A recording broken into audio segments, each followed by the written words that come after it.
Assalamualaikum guys, selamat pagi. Hari ni aku nak tunjuk korang kereta yang betul-betul berbaloi untuk nilai wang. Okey?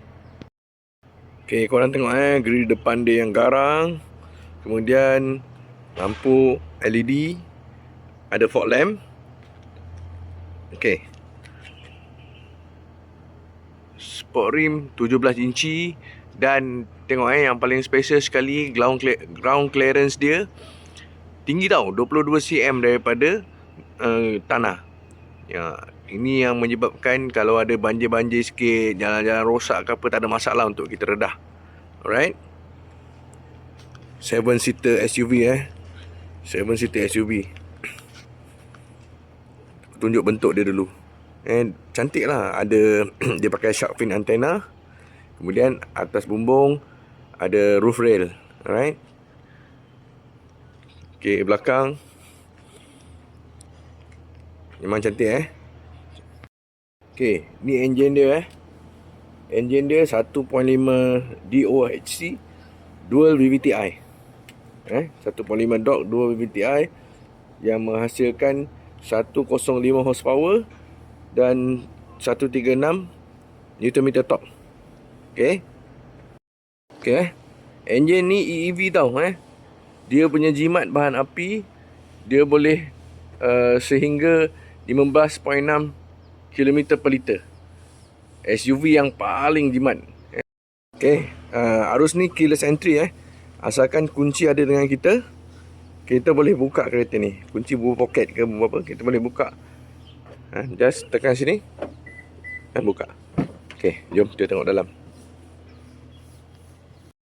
Okay, semi bucket leather seat Semi bucket leather seat.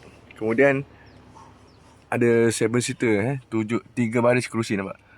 3 baris kerusi yang luas lah. Tengok belakang Okay. Kerusi ni boleh lipat, boleh angkat untuk letak barang yang lebih banyak. Nanti saya tunjukkan macam mana nak ni. Kita buka bonet belakang. Okay. Okay, ni row belakang dia. Ruang dia dah luas ni Ruang dia dah luas. Tapi kalau nak angkat barang lebih lagi, kita boleh angkat seat ni. So, sama kiri kanan dua-dua boleh angkat. Jadi ruang dia akan jadi lebih luas. Okay.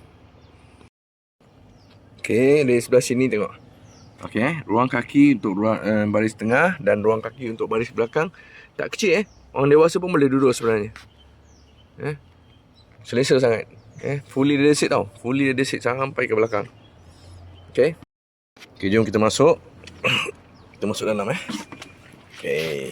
Tutup pintu sekejap. Okay. Push start button Tu push start button. Just tekan brake. Dan start. Alright. Okay, ni dashboard dia Dashboard memang stylo lah.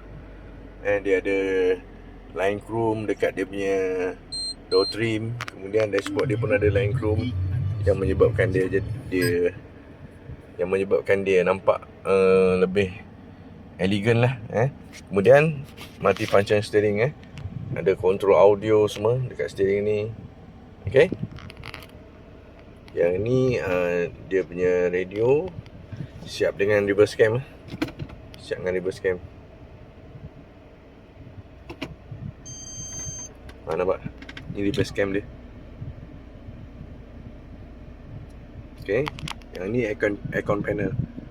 Aircon panel ni dah tak ada dah tak ada tombol-tombol macam washing machine Semua soft touch punya. Okay. Okay, ni center cluster. Siap ada armrest Siap ada armrest. Okay, armrest. Kemudian armrest ni boleh buka. Okay. Untuk pemandu wanita yang biasa bawa handbag, kalau letak sini takut orang pecah kereta, ni ada tempat untuk letak handbag, tempat untuk gantung handbag. Lebih selamat. Okay. Lastly, dari segi safety kereta ni 5 star Asian NCAP tau. Safety dia dia siap dengan 6 airbag. Siap ada ASA 2.0 ASA apa ni, Advanced Safety Assist 2.0. Siap ada pre-collision warning, pedestrian crossing alert, auto braking, front departure alert, 6 airbag, Dia punya brake, ABS brake siap dengan EBD dengan BA. Lepas tu ada VSC, Vehicle Stability Control. Lepas tu ada traction control semua lah. So kereta yang sangat komplit, safety untuk anda sekeluarga. Okay, kalau keluarga anda ramai dan anda suka dengan gaya hidup lasak, kereta ni yang paling sesuai. Okay, rebate ada banyak ni. Rebate ada banyak sekarang ni. So sekarang ni masih yang sesuai, stok pun banyak. Pilih je nak colour apa. Alright, apa-apa hal Roger saya. Okay, Pro 2 Arus Advance. Okay, bye. Assalamualaikum.